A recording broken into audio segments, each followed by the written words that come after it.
In order to change the language on your Twitter or X application, you have to follow the simple steps.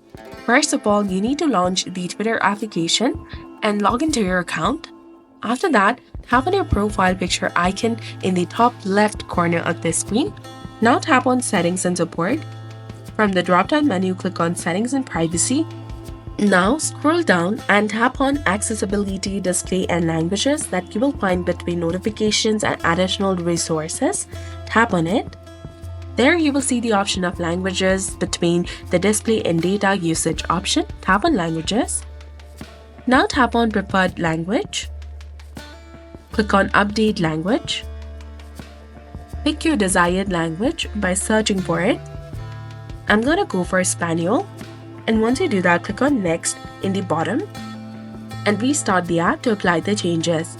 So this was all about it. If you found this guide helpful, please like, share, and subscribe.